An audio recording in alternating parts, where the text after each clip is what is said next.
Hi, this is Pastor Steve, and I want you to join me for my Bible study this coming Thursday. Actually, you can watch it at different times, I guess, can't you? Because it's going to be online, so that's an advantage. I want to read the gospel lesson for this coming Sunday. It's Transfiguration Sunday. As you recall, we are in this season of Epiphany, the manifestation of God's presence. And this story is really the culmination of this great mystery of how we discover the fullness of God. It's the story on the mountaintop. And I'm reading from Luke's Gospel in chapter 9, starting with verse 28. Now about 8 days after these sayings, Jesus took with him Peter and John and James, and went up on the mountain to pray. And while he was praying, the appearance of his face changed, and his clothes became dazzling white. Suddenly they saw two men, Moses and Elijah, talking to him.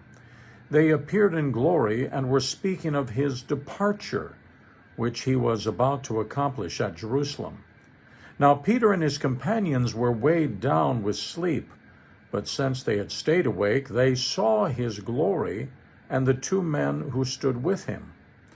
Just as they were leaving him, Peter said to Jesus, "Master, it is good for us to be here. Let us make 3 dwellings, one for you, one for Moses, and one for Elijah," not knowing what he said.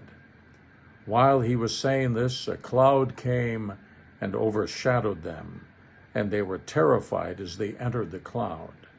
Then from the cloud a voice came that said, "This is my Son, my chosen. Listen to him." When the voice had spoken, Jesus was found alone. And they kept silent in those days and told no one any of the things that they had seen. Wow, what a story on the mountaintop, the Transfiguration. So we're going to talk about that a little bit on Thursday. And I hope you'll be with us. But even beyond that, we'll see you again this coming Sunday in church, which will be the 27th of February already.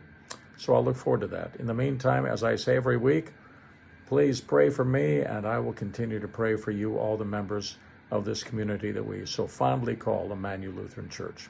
Have a good week.